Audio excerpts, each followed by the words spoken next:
Hey there, my wonderful first graders. We are going to take a look today at this book called A Growing Wind. Remember, this is one of the books that you should actually be able to read by yourself. So I'm going to try and make sure that I am holding the pages in a way that you guys will be able to read along with me. So first, let's look at the goals for today's video lesson.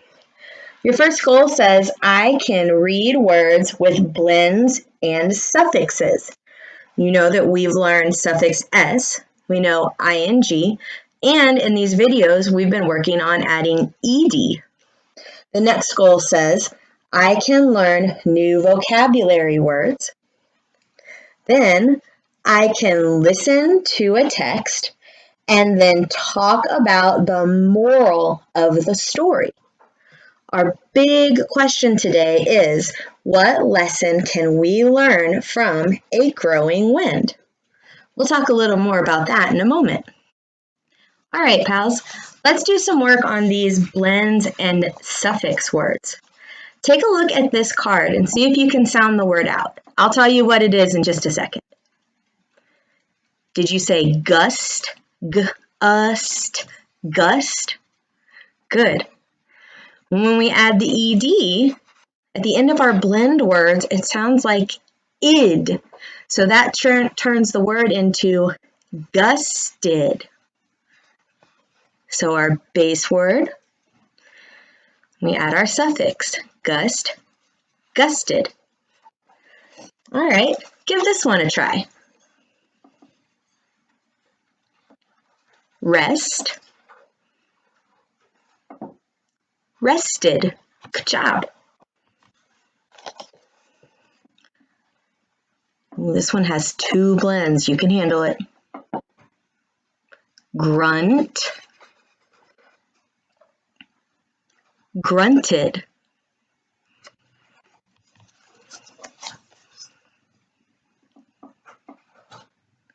End, ended. I know that you're doing great because you guys are amazing. This one's harder. Don't be scared. Don't hide under the couch, okay? Okay.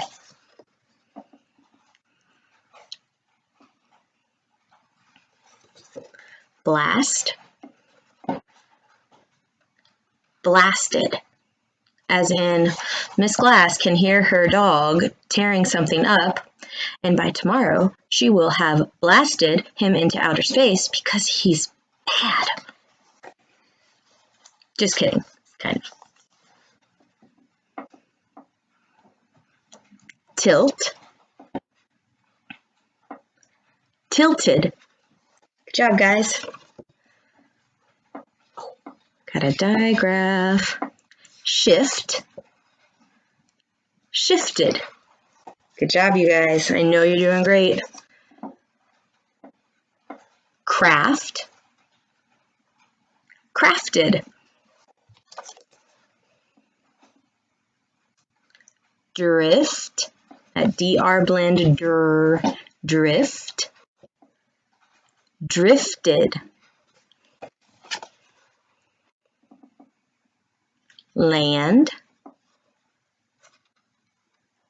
landed. Nice work, friends. Let me see if I can trick you. Am I ever able to trick them in class? No, I'm kind of never able to trick them in class. But maybe I'll trick you now. Try this one.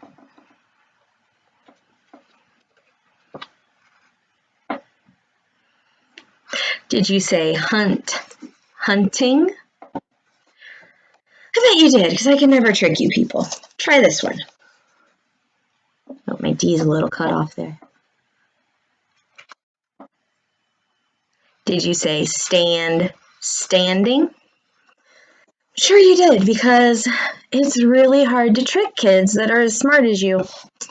I don't know. All right, the next thing we're going to do is we're going to look at a very important word that is in today's book. And that word is struggle. If you struggle with something, that means that you have a hard time with it. It's something that's hard for you. Like for me, I always struggle to reach things that are above the board. Like when our posters fall down, I struggle to get them back on. Or I am really not good at memorizing phone numbers. I struggle to remember them. Sometimes in class, some of us struggle with new words. But in today's text, we're going to learn a lesson about what we can do when we struggle. So get ready for the story. All right, guys, our question for today is all about figuring out the moral of the story or the lesson that the story teaches. This is something that we've done before. So take a minute and think about what lesson did we learn from the story, The Ants and the Grasshopper? I bet that you just said there's time for work and a time for play. You are right, because that was the lesson that the story taught us, the moral. This story has its own lesson or moral. So as I'm reading to you today, I would like for you to think about what the lesson is. And if you're watching with somebody, take a minute and pause at the end and talk to them about it before you hear what I say. A Growing Wind by Melissa Thomson, illustrated by Allie Douglas, photography by Samuel Herbig.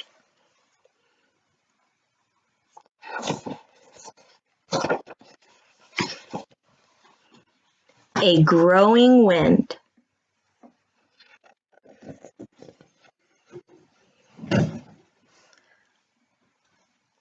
One fall day, 2 acorns fell from 2 tall trees. They landed in the grass and began to fall down the hill.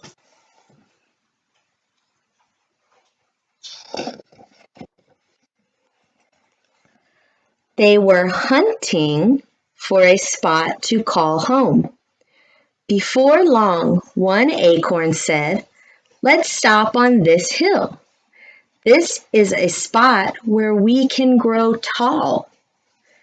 "This spot gets all the wind," the other acorn grunted. "Standing in the wind is too hard. Let's move on." "Standing in the wind could help us. We could get strong," the first one said. But the other did not want to try. "You can struggle with it. I will pick a spot that has no wind."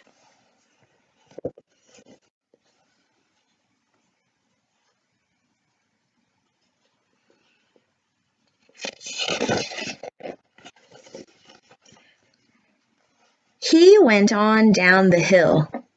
"This shed blocks the wind," he said to himself. Time went by. The 2 acorns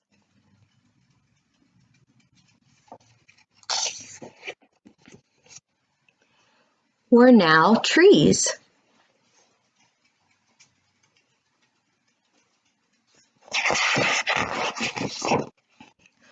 When the wind was blowing, the tree on the hill had to be strong.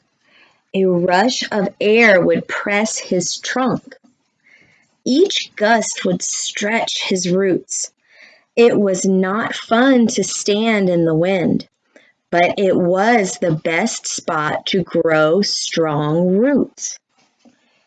The tree by the shed rested in the still air. He was glad that he did not have to stretch his roots.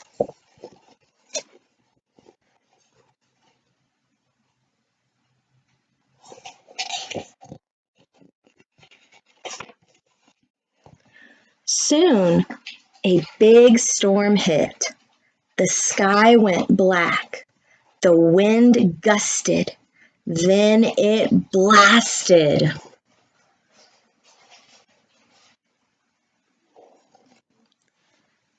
This is a moment to stop and predict. What do you think is going to happen?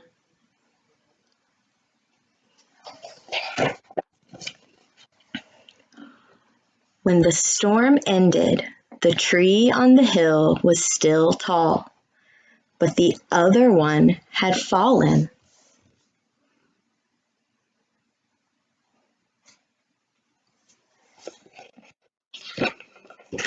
All right, first graders, take a minute and think.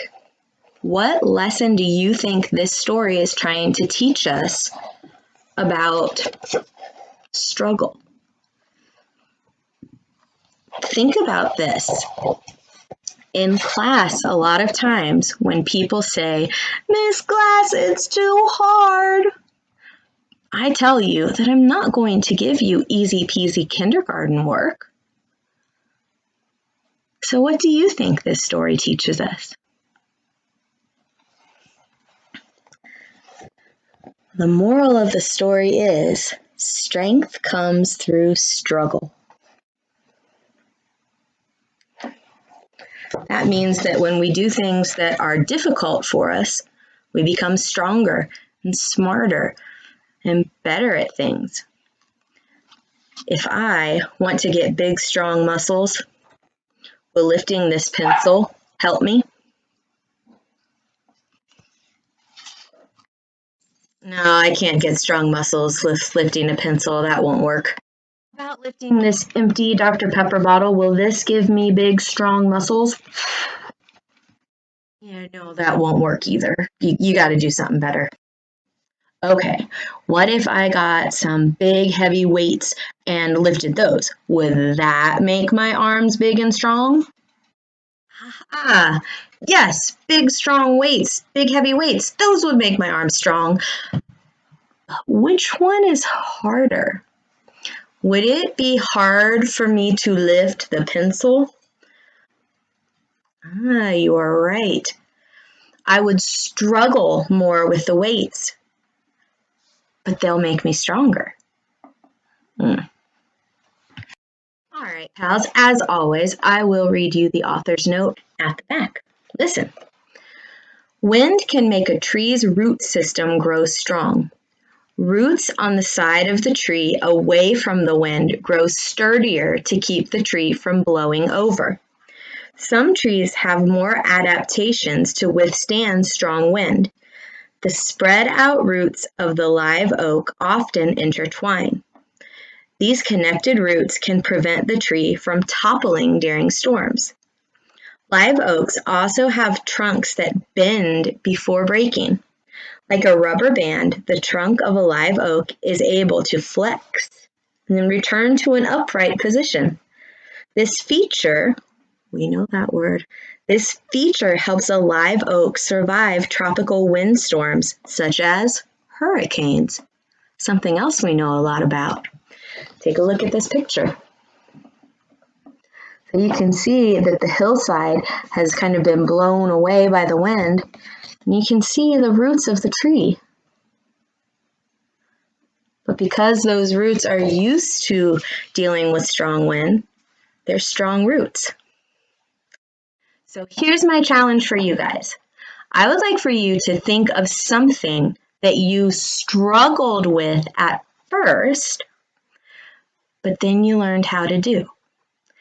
Maybe you're thinking about riding a bike. Maybe you fell down a lot at first. Maybe you're thinking about something that we did in my class or Miss Boat's. Leave me a message on Dojo. I love hearing from you guys. See you soon.